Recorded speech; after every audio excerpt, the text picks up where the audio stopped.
day, Kojabari Lokhi Pujo day. Even if what you're saying is that there may be a very wild logic that flags were taken off, but you also know that the videos that have been coming across, those flags were on Hindu institutions, Hindu mandirs, Hindu temples where Hindu goddesses were worshipped. Lakshmi Puja was going on. Now, who started it is not the question. What happened is a bigger question. They have vandalized specifically Hindu institutions, Hindu homes. They have taken out Hindus from their homes, beaten them up, burnt their vehicles, burnt their shops, burnt their houses. Now the question here is what Shubhendu Adhikari very correctly said. West Bengal over the years has become a very safe haven for terrorists, for Islamic groups.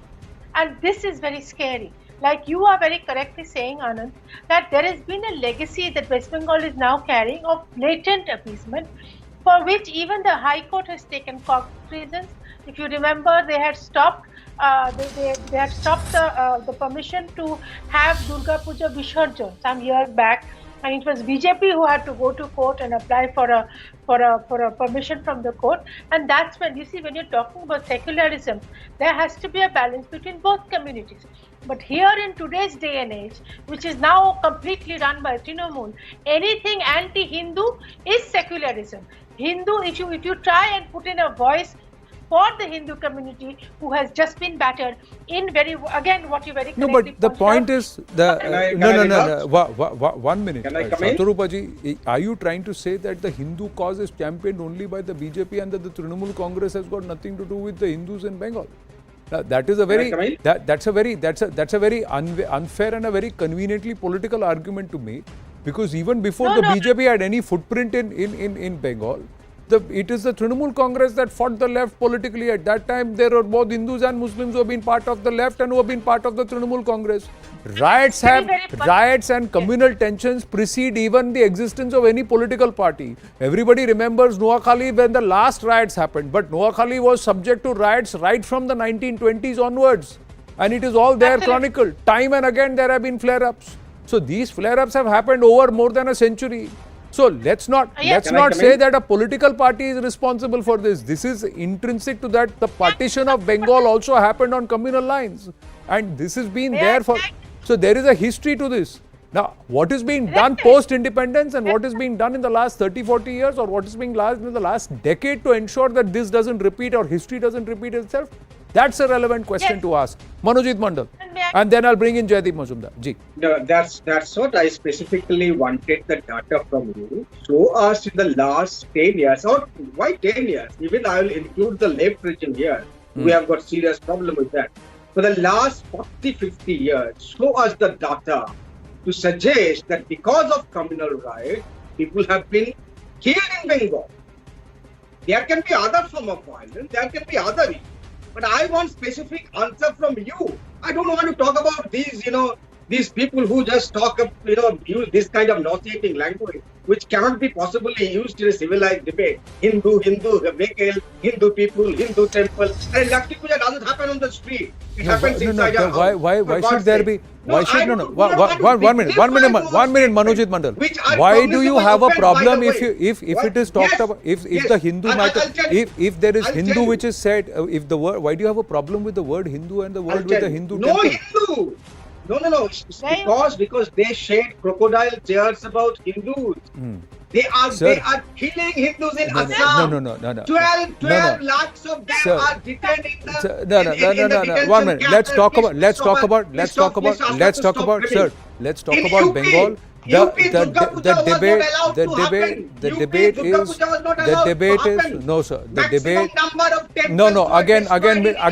again you are conveniently politically stating facts and derailing them. I don't want to go across to what happened in Uttar Pradesh, because again you are factually wrong, Manojit Mandal. I don't want to get to fact checking you of what happened in Uttar Pradesh. We are talking Bengal, so let's stay with Bengal. Jaideep Majumdar, throughout 40 years of Trinamool and left, there have been no communal instances, is what they are saying. So it is any other violence is okay, but it's not been communally flared. Jaideep Majumdar, final word. No, that's absolutely untrue. Communal violence, communal tension exists in Bengal, but it is at a very manageable and at a very subtle level. But it exists, and it is the stark reality of Bengal. no matter which political party is in power, there is a lot of communal tension. It is there, it exists in the rural areas, not in Calcutta. You won't see it in Calcutta, but you will see it in the rural areas. You will feel it in the semi-urban areas. It is very much there. Well, I have to pause at that. No. The point is, sir, you should have law and order is the responsibility of the power party in power and the government under it, and it's a reflection of what is happening there. So we have to try and correct that. Lives lost is going to hurt the community, and it's going to hurt the state and its people. I've got to wind up way over time here on this edition of The Right Stand. Stay with us. Brass Tacks follows.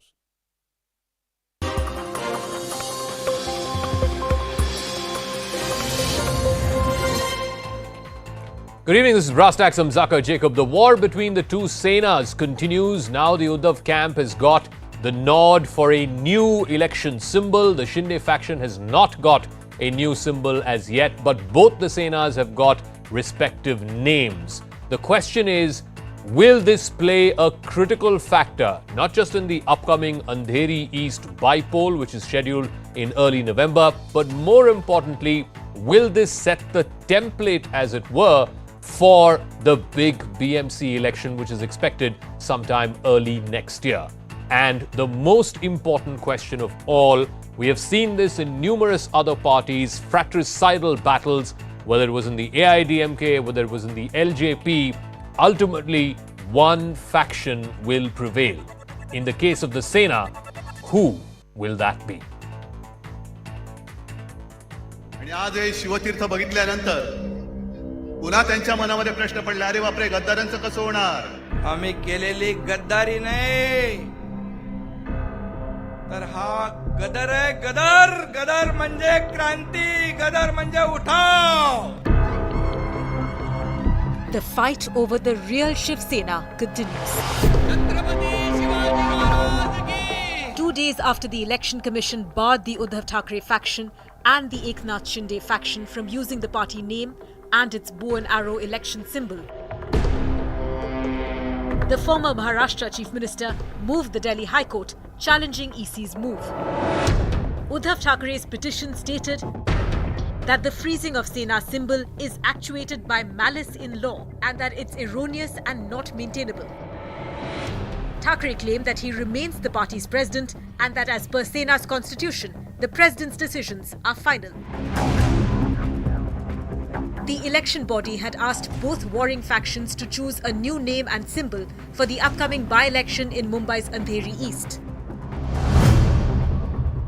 Out of the options submitted, Uddhav Thackeray's faction has been allotted the Mashal symbol and the name Shiv Sena Uddhav Balasaheb Thackeray. The Shinde camp has been asked to submit 3 new symbols and has been given the name Balasahebanchi Shiv Sena. We are the real claimants of bow and arrow because we are the real Shiv Sena. That where we were hurt the most. Shiv Sena broke into 2 factions after Shinde's rebellion in June. A majority of Sena MLAs joined Shinde and brought down the Uddhav Thackeray-led Maha Vikas Aghadi government. Shinde replaced Uddhav as chief minister with BJP's backing. Since then, both Uddhav and Shinde's factions have been locked in a tussle to be the real Shiv Sena and the claimants of Balasaheb Thackeray's legacy. Please, you must tell him not to compare a chief minister to crores of Maharashtrians because Maharashtrians are not disloyal, dishonest and backstabbers, firstly. And they wouldn't hold on to a power or position unconstitutionally and through backstabbing. Now that EC has picked the names, will it finally settle the debate on the real Shiv Sena?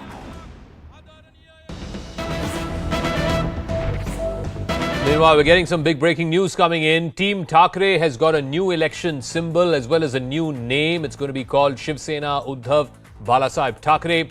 Team Shinde has been asked to give more options for the election symbol. The Election Commission has written to them.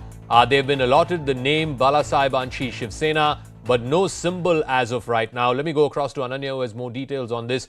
So, one of the 3 symbols asked for by the Uddhav faction, they have been given that. What happens in the case of the Shinde faction?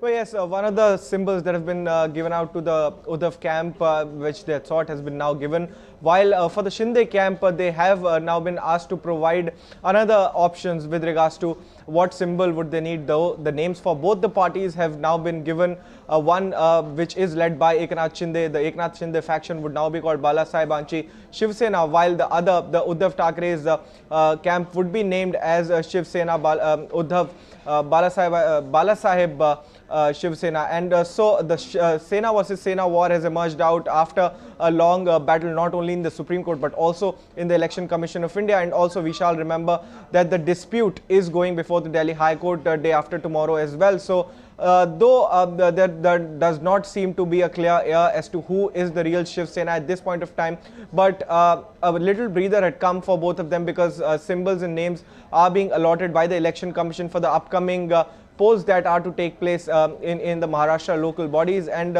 what is very, very clear to note at this moment of time is that the Uddhav Thackeray camp is actually trying its level best to get the claim of the Shiv Sena back, and is using all legal routes possible into this particular matter, because now we see that they have now moved the Delhi High Court challenging the EC's order freezing the election symbol, the bow and arrow symbol, and the name of Shiv Sena. So we'll have to wait and watch as to how things pan out in the court of law. But at this moment of time, if we talk of the elections now, there have been new names that have been given out to both of the parties and symbols allotted to the Uddhav camp, while the Eknath Shinde camp has been asked to give out its symbol very soon. All right, Ananya, we'll leave it at that. Ananya Bhatnagar there with more details on what has transpired between the Election Commission and the two factions of the Shiv Sena. Let me now open this up to our guest, China NC BJP spokesperson joining us, Kishore Tiwari, Shiv Sena leader, Kailash Adhikari is political analyst and managing director of Governance Now, and Samrat Fadnis is editor with Sakal Media.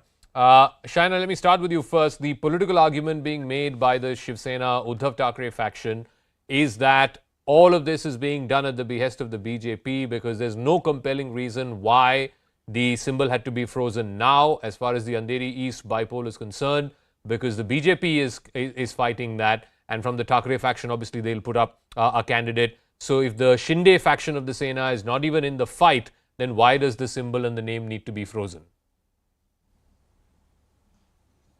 Well, you're asking me a question that should be answered by the Election Commission. And Zaka, just to be very clear, you keep saying that what does the BJP have to do? The BJP has nothing to do with a party which has its own internal factions which were created for reasons best known to them. As a bystander or as a journalist, you're entitled to investigate and say why did they actually step out.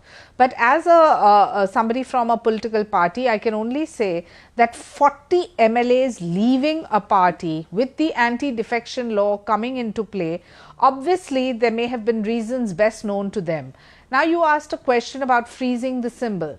If 40 MLAs are on one side and 15 on the other, obviously there has to be some merit in the case, and the only case that can be decided is by the Election Commission.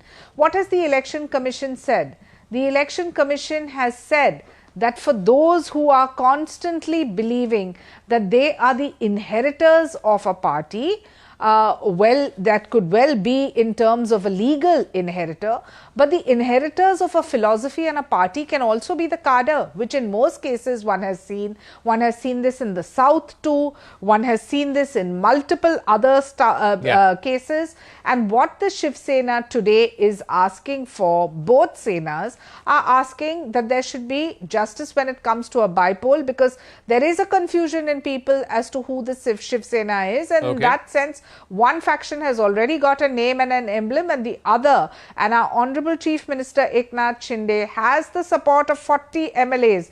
Do not forget, this is the same Shiv Sena which in 2019 used Modi ji's name and Amit Shah's name to win the election, came to power, and it was almost as if the bride ran off with the Congress and NCP for a long or short honeymoon, if you like, and just chucked Hindutva and chucked all the philosophies of Balasaheb Thackeray. So what are we talking about? No, so let me ask Kishore people are entitled to have their own viewpoint. That जैसे Shaina बता रही हैं, 40 MLA एक तरफ है और दूसरी तरफ 15 MLA. So the question that's being asked is कि why should Election Commission then give you the bow and arrow symbol and the name Shiv Sena? और अगर precedent भी देखें आप, when it happened in LJP party Bihar में, they froze the symbol and they froze the name. And ultimately, after it got proven that a bulk of the party is with a particular faction, in this case Paras ke faction ke saath the, so they gave him the symbol and the party name. The official faction got recognized as the Paras faction. लेकिन आपके पास तो number भी नहीं है किशोर तिवारी जी. नहीं, आप ही decide करेगी और चाइना ही करेगी ना. देखिए, एक विधायक दल होता है, एक सांसदीय दल होता है. विधायक दल और सांसदीय दल हमसे टूट के गया, ये तो मालूम है आपको. लेकिन एक संगठन होती है जो पॉलिटिकल पार्टी होती है, जिस पॉलिटिकल पार्टी का मेजॉरिटी सपोर्ट हमारे पास है, यह हमारा दावा है. अब इलेक्शन कमीशन ने अपना वर्डिक्ट दिया है. मेजॉरिटी पार्ट किशोर जी, आपकी नैया तो डूब चुकी है. आप किस बात कर रहे हैं? शिवसेना और महाराष्ट्र में जो चल रहा है आज अरे भाई, ये इलेक्शन कमीशन के स्पोक्सपर्सन को पास नंबर्स हैं जब 40 आपके विधायक निकल के गए हैं. अरे मुझे मेरी बात सुन लो शायना जी, मैंने आपके बीच में नहीं बोला. और आपने कहा कि हमको इस दो फैक्शन के झगड़े में कुछ करना नहीं है. मैं आपको बताता हूं कि आप जो कर रही है ना, वो तो सबको मालूम है. और कंफ्यूजन जनता में नहीं है, कंफ्यूजन तो आप में है और इलेक्शन कमीशन में है. लेकिन हमें किशोर जी, अगर एक बात बताइए, अगर जनता के बीच में कंफ्यूजन नहीं है तो डर फिर किस चीज की है? तो आपको डरना नहीं चाहिए. मशाल सिंबल हो, कोई और सिंबल हो, वो सिंबल से लड़िए ना और जीतिए. हाँ, आप ही डिसाइड करोगे ना. नहीं, मैं पूछ रहा हूँ. आप ही ने तो कहा कि जनता के बीच में तो कंफ्यूजन नहीं है, तो नहीं है तो लड़िए मशाल सिंबल में. नहीं, आपकी सलाह के लिए धन्यवाद. लड़ रहे. और हमें डंडू भी मिला है और टॉर्च भी मिली है. तो शायना जी जरा बच के रहना. डंडू और टॉर्च दोनों लेके हम आ रहे हैं. लेकिन एक बात मैं बताता हूँ कि हमने हाई कोर्ट में इलेक्शन कमीशन को ये अच्छे से मालूम है कि एकनाथ शिंदे ये लोटस लेके लड़ने वाले हैं और बीजेपी में जाके मिलने वाले हैं. तो उनको कोई चिन्ह विन्ह की जरूरत नहीं है. तो आज उनको बुला भी है कि आप लोटस ले लो करके. तो इलेक्शन कमीशन जो लेगा वो लेगा. लेकिन हमारे को किशोर जी, गिव मी 1 मिनट, क्योंकि एक और ब्रेकिंग न्यूज आ रही है, again connected with this whole Shinde versus Thackeray fight that's going on. Now the latest is that the Eknath Shinde camp has now filed a caveat in the Delhi High Court. Remember earlier today, the Uddhav Thackeray faction had filed a petition asking for the EC's decision to freeze the symbol and freeze the party name to be reversed, saying that they are the real claimants of Bala Sahib's legacy. That now there's a caveat that's been filed by the Eknath Shinde camp in the Delhi High Court against this petition that the Uddhav Thackeray camp had filed. So let me go back to our guests. Shaina, I'll come back to you in one moment. Let me also get the other two guests who haven't spoken yet, Kailash Adhikari and Samrat Fadnis. Samrat Fadnis, I think everyone is clearly saying that this Andheri bipole is perhaps just a ruse. The real target is the BMC election, which is expected to happen sometime early next year. Do you believe this tussle of who gets the symbol, whether the bow and arrow will be unfrozen, and whether one faction will be given the official party name Shiv Sena and the other faction will have to take another name, will this be settled by the BMC election, or is this whole freeze of the symbol actually not so much for the bipole but for the BMC election? I don't think that it will settle soon, because it is nothing new that is happening, because it was expected the day the number of 40 MLA started to join another faction. So it was expected as per the legal battle. Now they will symbol of bow and arrow was supposed to freeze. Nothing new has happened. The name Eknath Shinde from day one claiming that the Shiv Sena he is leading is the real Shiv Sena. That means he was clear that legal battle is ahead. I wonder whether we, as a Kishorji is here, as a party, as a Shiv Sena, had Shiv Sena prepared that there is a legal battle of say 1 year or 2 years, and okay, we will face these kind of problems ahead. So this is not going to settle for just Andheri only, because after Andheri, BMC, and not only BMC, there are 18 municipal corporations in Maharashtra where elections are going to held. If 2-3 more added, then it will become 22. It is likely a smaller, not a smaller, but 50% of the with assembly elections will be conducted along with the assembly election seats will be in these 22 municipal corporations. Okay. So definitely it is not going to end after Andheri only. So Eknath Shinde will drag more into legal battle. So, And Kailash Adhikari, if you look at the past precedents, whenever there has been internal battles in political parties, you look at the AIDMK's case or the LJP's case, it was not just the number of legislators, but it was legislators, corporators, members of parliament, and most importantly, the cadre of the party, who are the district secretaries with, who are the booth pramukhs with. Ultimately, one of the two factions has to prove that a bulk of the party, the cadre of the party, is with them. That's how then they get allotted the original symbol and the legacy name of the party, as it were. In this case, you have one faction that is rebelled and now joined hands with the BJP, that's claiming that is the real Shiv Sena. And then on the other side, you have the inheritors, as they were, the familial inheritors of Bala Sahib's legacy. Which of these two do you see ultimately prevailing? Because in all other past cases, one faction or the other has prevailed. In this case also, Zaka, one faction will definitely prevail. And that all depends upon who, as you rightly said, it's not just about MLAs, who has the maximum MLAs. At the same time, Shiv Sena is a party, like erstwhile Shiv Sena is a party which has close to 18 member of parliaments. Apart from that, Shiv Sena has a numerous shakhas, not just in Mumbai, but in other parts of Maharashtra, where there's the shakha pramukhs, where the heart of the people lies.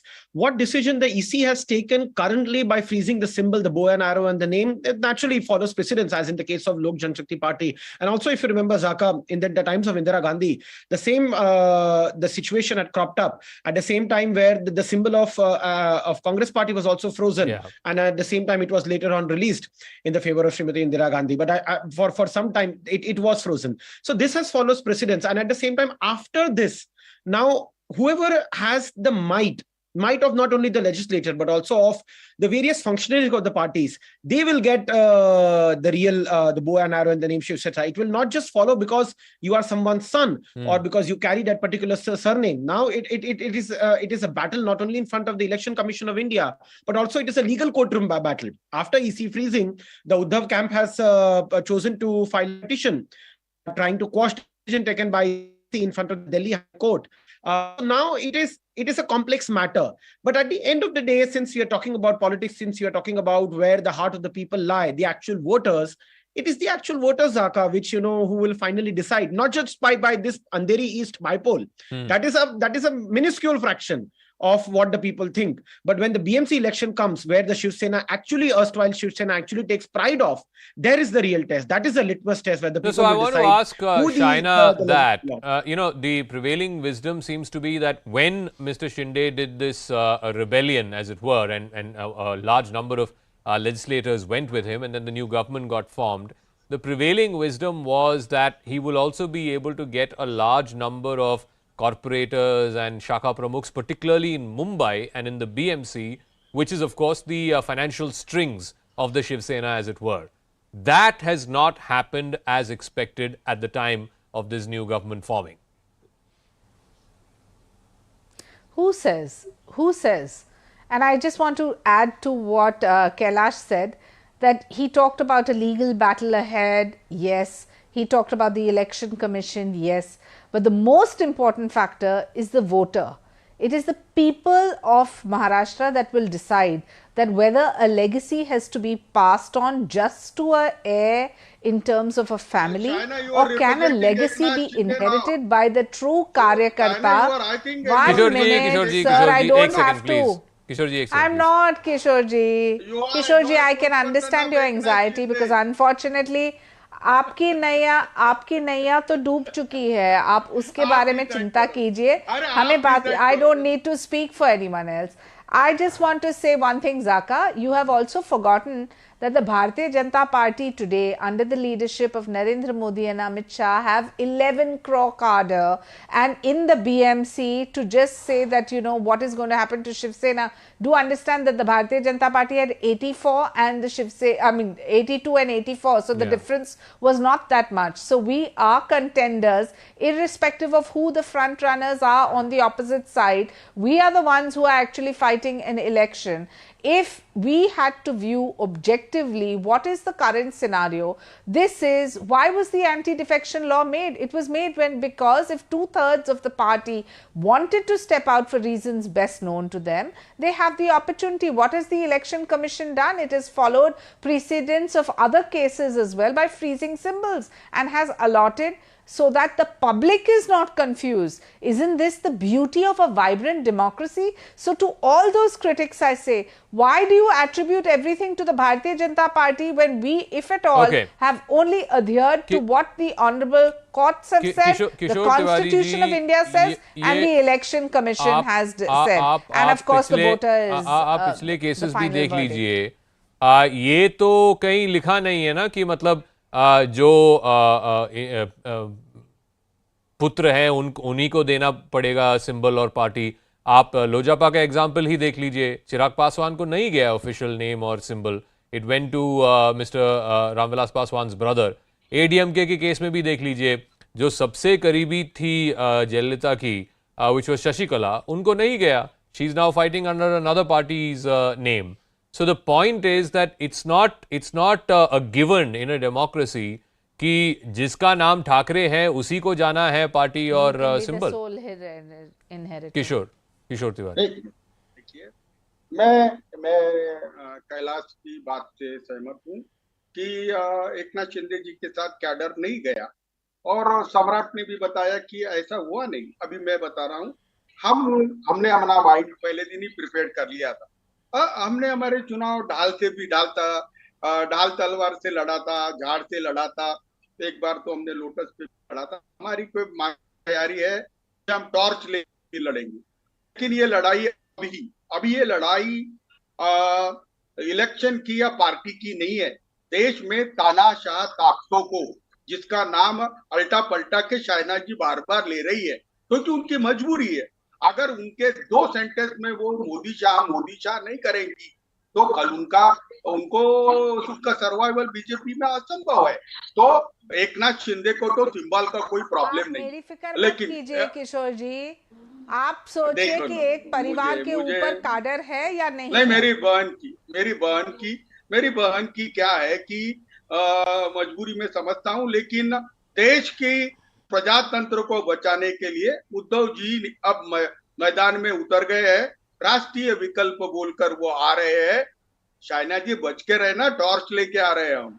नहीं किशोर जी, ये तो बताइए ना. एक तरफ आप कहते हैं कि कोई डर नहीं है, किसी से भी लड़ लेंगे, तो बीएमसी में भी लड़ लीजिए ना, क्योंकि असली लड़ाई तो आपके और शिंदे फैक्शन के बीच में नहीं है. असली लड़ाई तो आपके और बीजेपी के बीच में है. तो खुलेआम लड़ लीजिए, और मुंबई की जनता तय करे कि बीएमसी कौन चलाएगा. अरे भाई, वो तो तय हो चुका है कि हम ही जीतेंगे. लेकिन मैं एक बात आपको जगह बताता हूँ. आपने बहुत अच्छा बोला कि इतना ये मौका है, ना तो उनकी अकल है ना ताकत है कि इतनी हमको क्लच में ले आए. हमने बीजेपी को डॉज किया, वो हमसे बदला ले रहे हैं. तो हमारी लड़ाई बीजेपी की है. देश के प्रजातांत्रिक ताकतों की भी लड़ाई बीजेपी के साथ है. So let me ask Samrat this, because it's one thing to frame this as a battle for the Sena legacy, battle between Shinde faction, battle between Thackeray faction, but the real fight is not between the two factions. Ultimately, when you go back to the people, the choice that the people have to make is between the BJP and the Thackerays. That's the real choice. Absolutely right, Jaka, because it was expected that during Dasara Merawa, Uddhav Thackeray should have given idea of how he is going to lead this party next 2 years. He said that okay, he will contest every election, but how? If his stage should have at least 50 more new faces, okay, and he could have said that okay, this is new Shiv Sena, I'm going to lead the Shiv Sena, but this has not happened. Criticizing, I definitely as a Kishorji is leading his party and Shaina ji is leading her party, so they will criticize and they will name their leaders and criticize using other leaders' name. But I wonder whether this is the real Maharashtra at present. We have different issues. We lost many projects. We are losing our agriculture. We have agriculture problems. Those problems are there, and we are spending much time on what which party should lead by which leader. But this is not the case with the voters. Okay. And I'm sure that you will definitely see different kind of results during, not only during BMC, but I am from Pune. I will see different resulting to Pimpri Chinchwad, Pune, and rest of Maharashtra. This is what I believe now. Shaina, and ever since this new government came, there is this narrative that's also being put out that, look, Maharashtra just lost the Foxconn project, that ultimately, again, the indigenous parties, the Marathi Manus, as it were, will never be allowed to thrive under the BJP. This narrative is being spun. How are you countering that? Utter nonsense, Zaka. If at all, Maharashtra is back on the path of development. Projects which were stalled, projects which were in the coal burners and just being fancied for people's ego, be it the metro project, be it the Samruddhi, be it so many other infrastructure projects which were on almost standstill because of no decision, and the corruption within the government. 3 parties who were part of this auto rickshaw with 3 different wheels wanting to make their most because they knew their time is limited.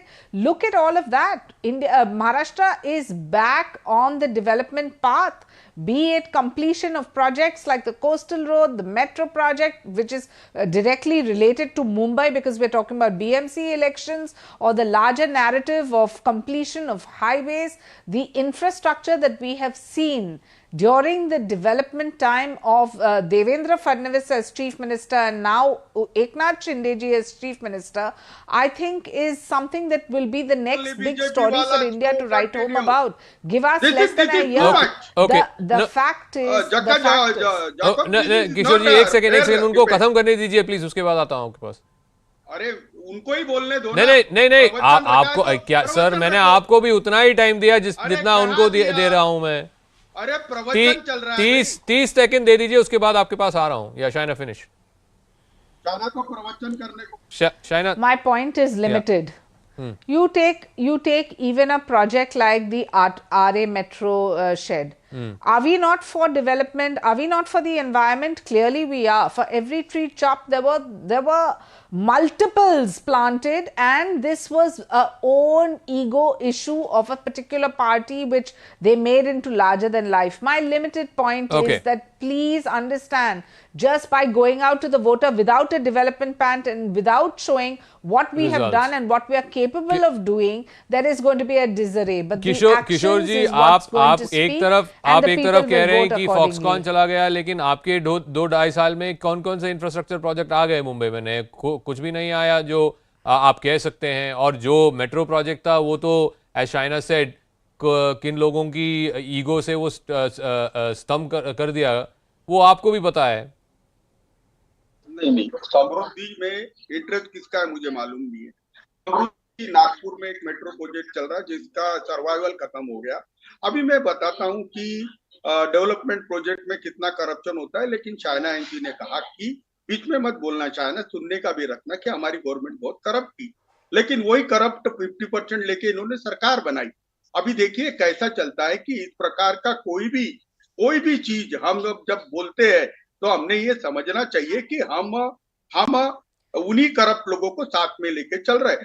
मैं सम्राट फडणवीस की एक बात से सहमत हूँ. Congress NCP. अरे यार एक मिनट, एक सेकंड. हाँ किशोर जी खत्म करिए. हाँ देखो मैं तो खत्म करने बैठा हूँ. अंधभक्तों का प्रवचन सुनने को आया हूँ ना, तो मैं अभी बताता हूँ. सम्राट फडणवीस ने एक बहुत अच्छा बोला कि एक मिनट को क्रिटिसाइज करने से अच्छा महाराष्ट्र के लिए फ्यूचर प्लान क्या रहेगा.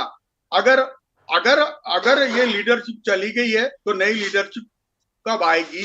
देखिए चैलेंजेस उद्धव जी के पास है. मैं उद्धव जी का स्पोक्स पर्सन रहते हुए बोल रहा हूं कि चमचों से पार्टियां नहीं चलती.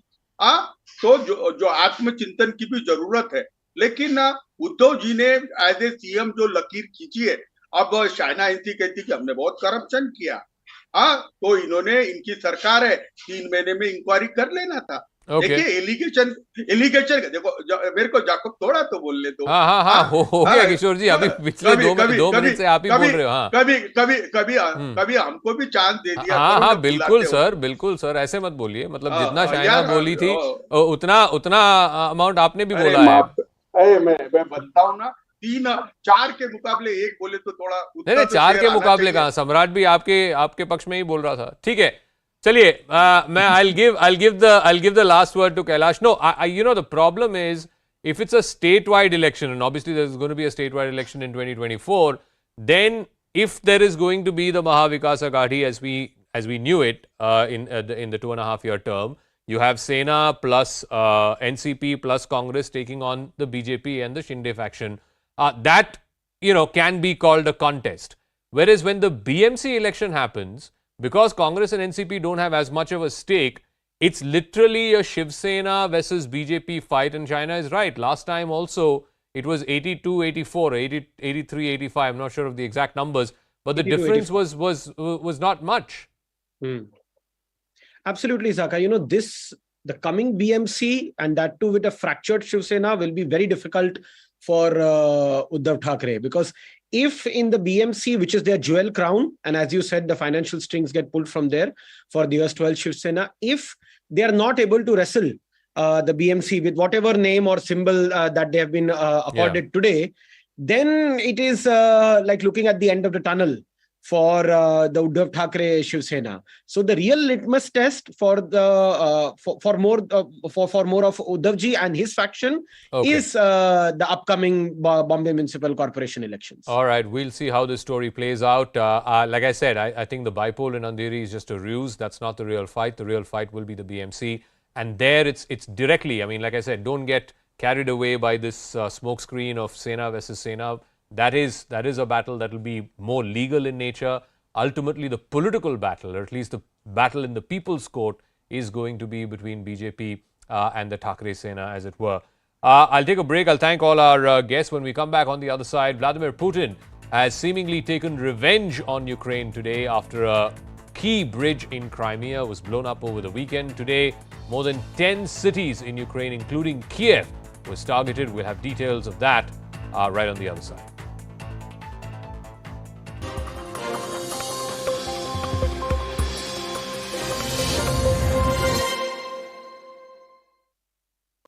K. Chandrasekhar Rao after he renamed his party from TRS to BRS. She alleged that the name was changed due to belief in occult practices.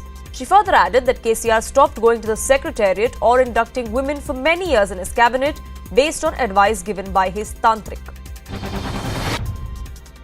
Telangana Education Minister hit back at the Finance Minister, saying there were 2 women ministers in the KCR cabinet for the last 3 years. KCR Cabinet Minister further added that it's embarrassing on part of the Finance Minister that she is not informed on basic information. Telangana BJP President joined in hitting out at KCR. He added that KCR has been performing tantric pujas for few years now, and it was a tantric who instructed him to change the name of the party to prevent losing elections. After the railways changed the name of Tipu Express to Wadiyar Express, AIMIM chief has attacked the central government by tweeting that Tipu Sultan irks the BJP because he waged 3 wars against his British masters. He further added that another train could have been named after the Wadiyars. BJP will never be able to erase Tipu's legacy, he said, as he was scared that Britishers even scare them now. BJP was quick to hit out at the AIMIM chief. Amit Malviya, the IT cell chief of the BJP, said in a tweet that BJP does not want to erase Tipu's legacy. On the contrary, it wants to show its true legacy. Malviya further added that Tipu was a barbarian who oppressed and tortured Hindus and Christians. Politics has erupted over the Mahakal corridor in Madhya Pradesh. Congress has claimed that the budget of 300 crore rupees was allocated for the beautification of the city by the former Kamalnath government. Remember, the first phase of the Mahakal corridor, which was built at the cost of 856 crore rupees, will be inaugurated by Prime Minister Modi on the 11th of October.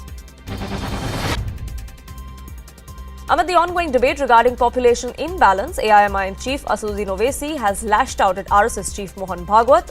Owaisi added that the population of Muslims isn't increasing but falling because of their use of condoms. Total fertility rate वो 2% हो गया, माने India का fertility rate बहुत ज्यादा गिरा। और सबसे ज्यादा अगर TFR रेट गिरा, मुसलमानों का गिरा। सबसे ज्यादा कॉन्डोम कौन इस्तेमाल कर रहा? नहीं, ये बताने के लिए हम इस्तेमाल कर रहे हैं। मोहन भगवत इस पे नहीं बोलेंगे। After Election Commission froze the Shiv Sena logo and forbade both factions from using it, Uddhav's faction hit back at the EC, calling the action unjust and stating that the EC is working on the same lines as the CBI. He said that the logo has been frozen long back by their faction. 7 तारीख को हम लोगों ने 4 बजे उनको सारे कागजात दे दिए थे। उनके आपस में संवाद अच्छी ठीक नहीं थे, इसके लिए उनको पता ही नहीं चला कि हमने दे दिए। अब सुनवाई कुछ भी नहीं हुई, निर्णय ले गया और निर्णय लेकर उन्होंने हमारा जो चुनाव चिन्ह है उसको फ्रीज कर दिया। क्यों नहीं करेंगे? क्लेम करेंगे, हम करेंगे, लेकिन ये कब होगा? जब जांच होगी तब। ये चुनाव आयोग भी उसमें गया जिसमें CBI ED हो, जो हम लोग लाइन में है, उसी लाइन में चुनाव आयोग। Congress's presidential candidate Shashi Tharoor has expressed the need for reinstating strength in the party to gain voters. He said that the Congress has to run the country nicely, also adding that the BJP should prepare themselves to sit in the opposition in 2024. परिवर्तन हमारे party में चाहिए और ये परिवर्तन ले आने वाला मैं सोचता हूं कि मैं हूं परिवर्तन की उम्मीदवार। बदलाव के लिए मैं खड़ा हूं, तो मैं मांग रहा हूं आप सब लोग के समर्थन। ये मैं डेलीगेट्स को कह रहा हूं, तो मैं आपके सामने ये पेश कर रहा हूं। Haryana Home Minister Anil Vij has hit out at AIMIM chief Asudin Owaisi for his comment on declining Muslim population in India. Vij rebutted and said that population should further drop down and hum do hamare do should be followed. AIMIM के chief Asaduddin Owaisi जी ने कहा है कि हिंदुस्तान में मुसलमानों की आबादी गिर रही है। अगर गिर रही है तो बहुत अच्छी बात है, परंतु इसको और गिराओ और इसको हम दो हमारे दो तक लाओ। Prime Minister Modi inaugurated the solar village in Modera in Gujarat. Modera has been declared India's first renewable energy village. Prime Minister is on a 3-day visit to election-bound Gujarat, where he will be inaugurating development projects over 14,500 crore rupees. Modhera के लिए विकास की नई ऊर्जा का संचार हुआ है। बिजली पानी से लेकर रोड रेल तक कौशल विकास और स्वास्थ्य से जुड़े अनेक प्रोजेक्ट्स का आज लोकार्पण और शिलान्यास हुआ है। Prime Minister Modi visited Modera Surya Mandir and inaugurated the Light and Sound Show. He also attended and watched the glimpses of the spectacular Light and Sound Show, which will be open for the general public from tomorrow. Gujarat's Modera is India's first solar-powered village, and the Light and Sound Show will be powered by solar energy. Delhi Minister Rajendra Pal Gautam resigned from the post of Social Welfare Minister after his involvement in the mass conversion controversy to Buddhism. Gautam announced that his resignation in a letter typed on his letterhead, which he tweeted out. The former minister said that the BJP has been targeting several sections of the society for political gains, and he cannot be a mute spectator to that. Gautam further added that he resigned not under pressure. मैं कभी किसी के faith को आहत कभी नहीं करता, किसी की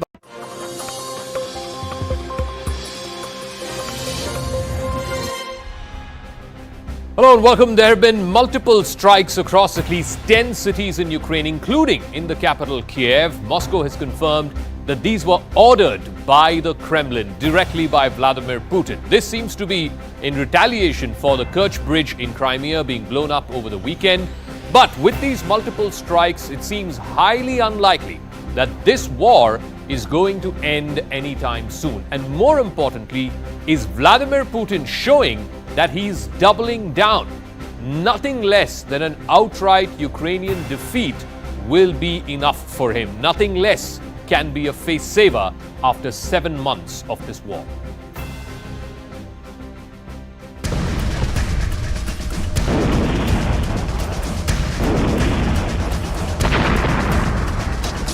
Chaos, confusion, catastrophe. Sirens rang the air as multiple people were left dead after a series of explosions struck Kyiv and several other Ukrainian cities. This was the moment when missiles rained down on the capital, captured by shell-shocked residents. A missile slammed into a glass bridge, which is a popular tourist spot. A playground in Kyiv was one of the several civilian targets hit by the strikes.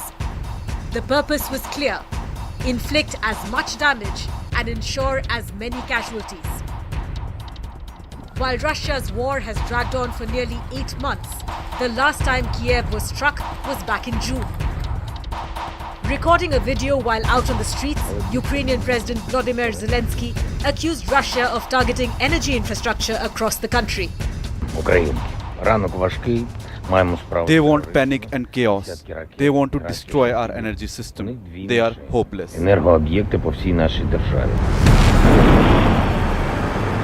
The missile attacks in Ukraine come just 2 days after there was a massive explosion on a bridge linking Crimea to Russia.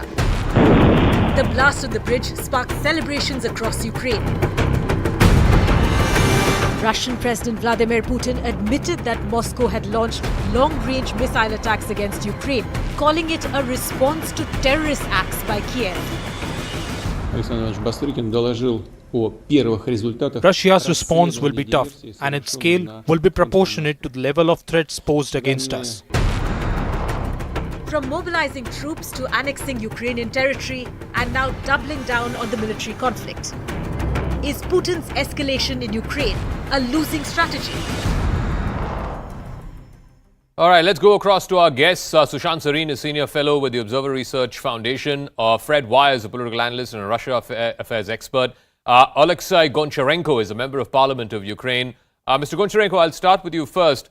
Mr. Putin spoke to the television channels a short while back, and he said that this was in retaliation to what happened in Crimea over the weekend. Do you see this as a significant escalation by the Kremlin in this 200-day-long war?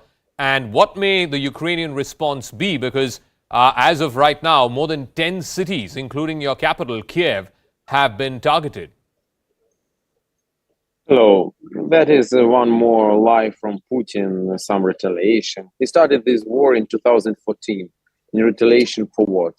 Then he started full-scale invasion on February 24. And starting from February 24, every day we have missile attacks. Yes, this time they are very massive, but in general, that's nothing new for us. So I can't tell you, I don't know what are the reasons of Putin. Maybe he wants to show some kind that he is capable of to kill civilians. I don't know. The problem of Putin is that he showed that he is not capable to win over Ukrainian army. His army is losing. They are losing ground every day, starting from the end of August. And now I think this was an attack of desperation. He's desperate because he can't change the situation on the military front. He can't win over our army. So he started again, continues again to kill our civilians. Like he's saying we attacked military targets. What is military target? Playground, or university, Kyiv University, or other places. They're completely and for sure not military targets. He just tries, and he made it on Monday morning when people are coming to the work, to inflict as many casualties as possible, to kill as many people as possible, and also to destroy energy infrastructure. So Russia is state terrorist, and Putin is terrorist number one in the world. And Mr. Goncharenko, the Kremlin is saying that this is in response to the blowing up of the bridge in Crimea, the only bridge that connects Crimea to the Russian mainland. Although no group has taken responsibility, the Kremlin firmly believes that this was done by Ukrainian Secret Service agents. In fact, Mr. Putin in his address today said that this was a terrorist act. Do you believe that by bombing the Crimea bridge, you have brought in another front into this war? What front? We have full-scale invasion from February 24. Don't you know this? He is targeting and hitting our cities, our kindergartens, schools, hospitals from February 24, every day. It was on Friday before Saturday explosion on Crimean Bridge. It was on Thursday. It was on Wednesday. It is every day. So when speaking, Ukraine will fight for our victory, for our land, because we don't have any other option. For us, it's to be or not to be. We have not started this war. We never wanted any war. We are the most peaceful nation on the planet. We are the only nation in human history which voluntarily in 1994 gave up nuclear weaponry. The only one. Well, the only thing we want is peace. But Putin just wants to kill all of us, to make genocide, to wipe out Ukraine from the map of the planet. But we will not let it happen. So we will win this war. And every day we will continue to liberate our towns, villages, and cities. And Putin will lose this war. But what he is doing today with this with these attacks, once again shows that he is terrorist number one. And he is saying that something about terrorist attacks, it's very funny. Let me ask Fred Wire, who closely tracks the Kremlin and the Kremlin's responses. The Ukrainians are very clearly saying that even in today's attacks, the missile strikes hit civilian targets, including the University of Kyiv. And there's this video that's gone viral of a young girl who was filming at the time that these missile attacks happened. How can Russia, how can Vladimir Putin convince the world that civilians are not on his target when the casualties on the ground seem to amply indicate that indeed civilian targets were hit today? I think they always are. It's one of the mysteries of this particular operation, why after the first wave of attacks, missile attacks in February, the Russians stopped bombing infrastructure targets. They didn't hit the trains, the bridges on the Dnieper. They still haven't. And only Putin can probably explain why the Russians didn't do that, because the American style of warfare is that they would do that on day one. A barrage of cruise missiles is their signature style of warfare. And so the Russian attacks, and I do take the previous speaker's outrage to heart. I mean, Russia launched a war of aggression against Ukraine. You can't say that often enough. But if we're analyzing the course of this war, it is remarkable that they didn't start this thorough bombing of infrastructure until now. And yes, I'm sure civilian targets are being hit, but I'm sure the Russians are trying to knock out Ukraine's electricity grid. In fact, President Zelensky said as much, because most Ukrainian trains run on electricity, so that paralyzes the transport network. They will probably go after bridges. They will probably now be going much more aggressively after what you call dual purpose infrastructure, which is what the Crimea bridge was, civilian object, but also used by the military. Military purposes. So, a legitimate target, you would say. So I think this is a part of a Russian warfighting strategy. I'll get Sushant and Mr. Chakravarti also in, but I think Mr. Goncharenko wants to make a quick point. Yeah. Yeah, just that is unfortunately that's not true. They are attacking infrastructure all the time. They are attacking bridges near Odessa, train stations, electricity, everything. So that's just not true what you are saying. On February 24, it was a big attack, but after this, almost every week we have attacks on our infrastructure. Just this day it was massive and concentrated, but before it was. So that's not true that they were not attacking our infrastructure. They were attacking our infrastructure all these 8 months. Sure. So Sushant Sareen, do you believe, as the Ukrainian, in fact, even Zelensky said this, that this is a sign of desperation? Since the last week of August, Russia has been losing territory, whether it is in Izium, whether it's in Kupiansk, and then, of course, parts of Donetsk as well. Do you believe that this is Putin's way of signaling back that this war is very much in his control and that he intends to take it to its logical conclusion, which, according to the Kremlin, is a Russian victory and nothing less will suffice? Look, the war is certainly not going Mr. Putin's way. It hasn't gone Mr. Putin's way right from the first week. That much is very clear. Now, the reasons for that are plenty. It is the kind of support that Ukraine has received from the West. It is also linked to how the Russians have fought the war, both at the strategic level as well as, purely in terms of battlefield tactics. and the recent battlefield reverses are very clear. But I think the immediate provocation was, of course, the destruction of the bridge. And I think that was a severe blow. And there is mounting pressure, or at least that's the impression we get sitting out here, that there is mounting political pressure on Mr. Putin on the way the war is going. Now, clearly he had to start doing something to show that, enough is enough. And now, the great Russian military machine will press on. And look at the kind of changes they've made in the general staff just over the weekend. All of that clearly indicates that they're going to up the ante.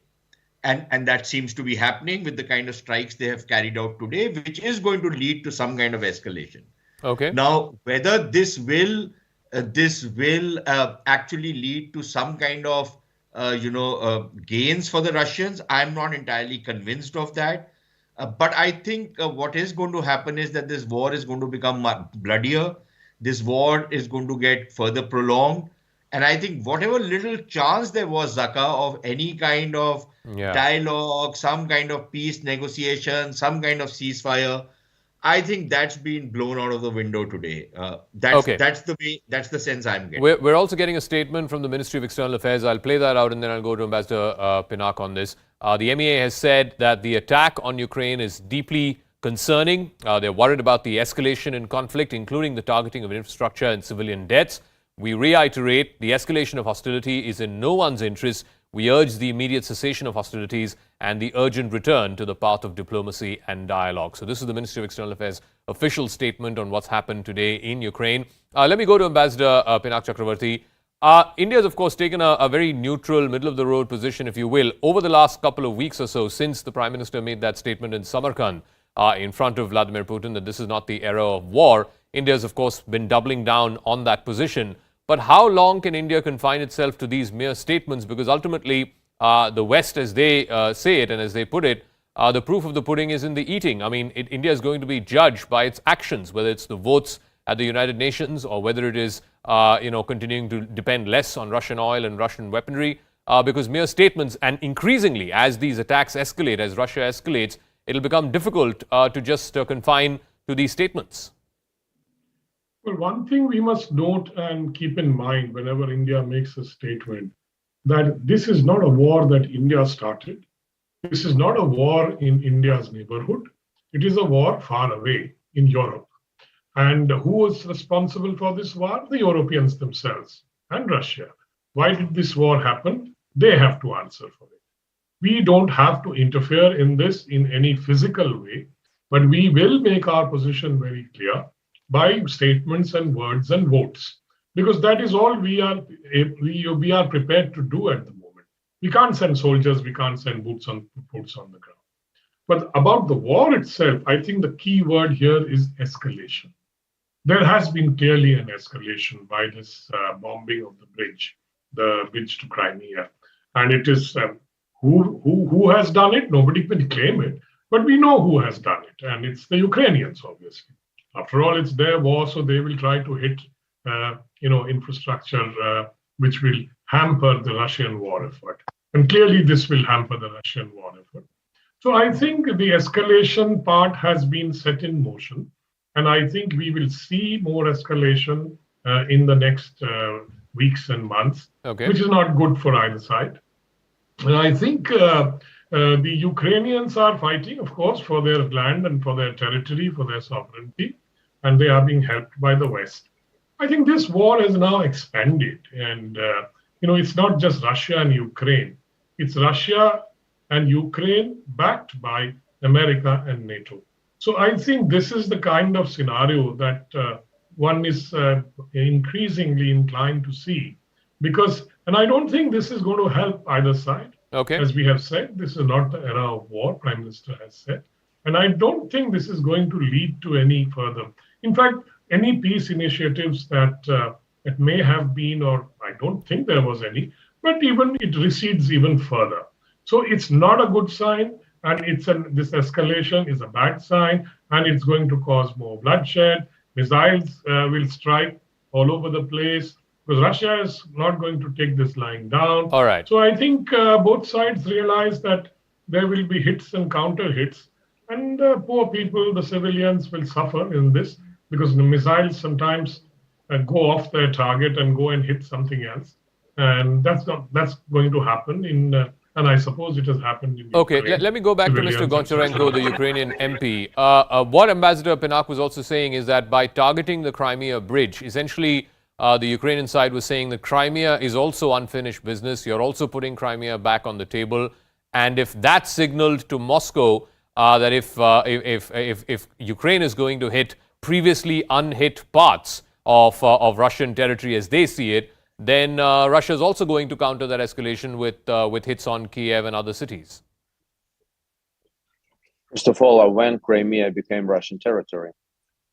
Post 2014. That's my question to you. You said that if Ukraine will hit Russian territory, when Crimea became Russian territory? India, like any other countries in the world, do not recognize annexation of Crimea. Crimea is Ukraine, and it was never finished business. It will never finish before Ukraine will regain control over Crimea.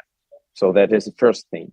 Second thing, I'm just interested to listen to you and to Ambassador how they are saying this explosion, escalation, and referendum on our territories and annexation of Ukrainian land, 18% of our territory. Yeah. It's not escalation up to you.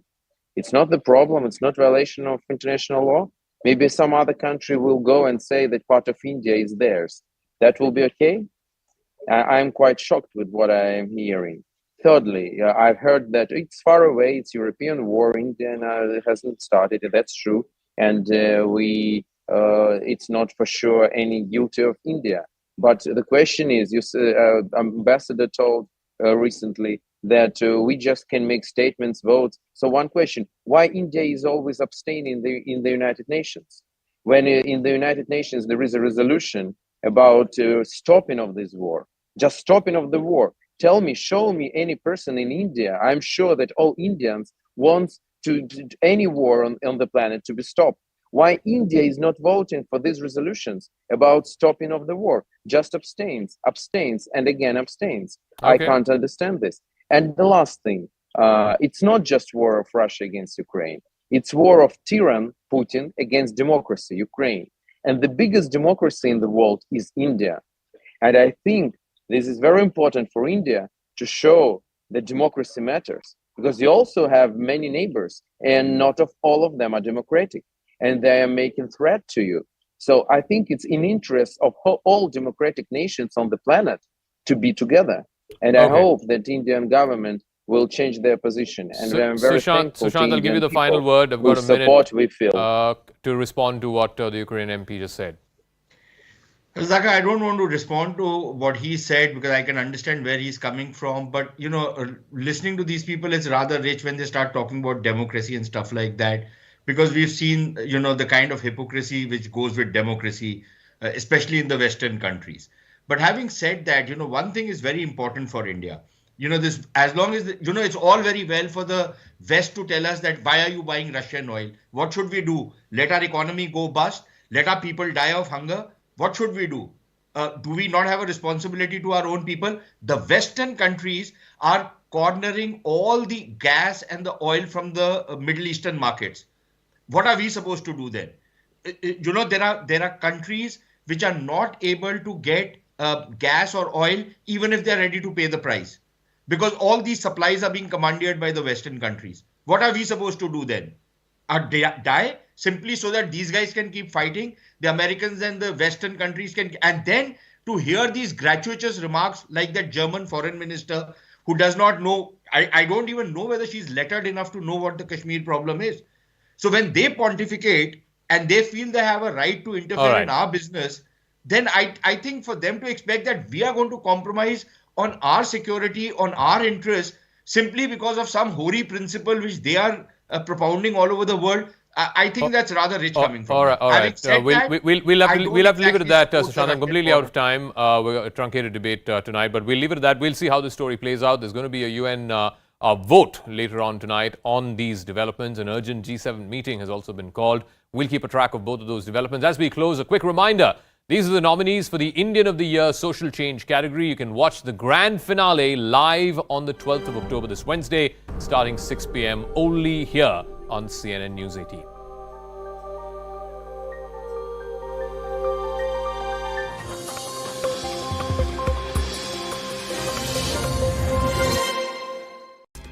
The Eknath Shinde group, meanwhile, has accused Uddhav Thackeray of making false affidavits. Police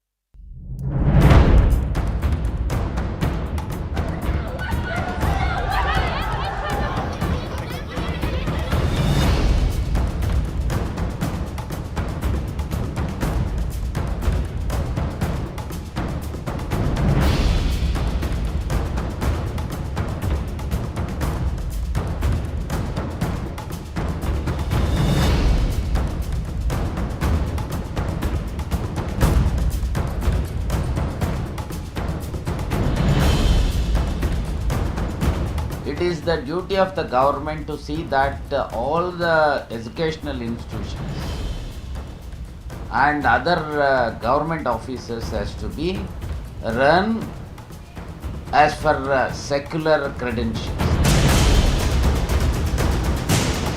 ನೇರವಾಗಿ ಶಿಕ್ಷಣ ಸಂಸ್ಥೆಗಳನ್ನು RSSಗೆ ಬಿಟ್ಟುಕೊಡುವಂತ ಒಂದು ಅಪಾಯಕಾರಿಯಾದಂತ ಹೆಜ್ಜೆಯನ್ನು ಹಾಕಿದೆ.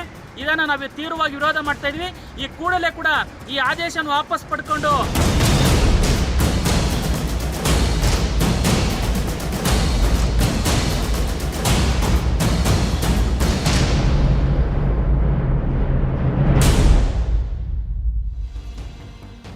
Everyone, you're watching News Epicenter with me, Maria Shakil. The state of Karnataka finds itself gripped by another communal flashpoint right ahead of the assembly elections. In a highly controversial move, the Karnataka government's decision to allow the Rashtriya Swayamsevak Sangh to hold training camps on the premises of state-run residential schools has created a political storm. Following a recommendation by Kota Srinivas Pujari, the State Minister for Social Welfare, the Karnataka Residential Educational Institutions Society, a government-run body, has given permission to an RSS affiliate to conduct training camps in the Morarji Desai Residential School in the Kolar and Uttar Kannada districts. The government note on the camps states that boys can join the training program, which will involve physical activities, personality development programs, yoga and initiatives to promote nationalist thought.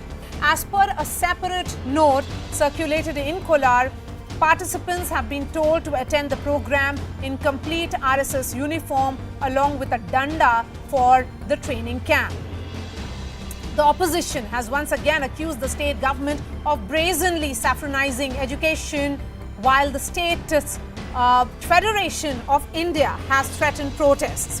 Remember, this comes after a speech by RSS founder Keshav Baliram Hedgewar found its way into school textbook in Karnataka. This also comes in the wake of the hijab controversy, where the state government resisted the religious attire in the government-run institutions. Moreover, the state government is revamping how Tipu Sultan's reign is taught and has pushed Vedic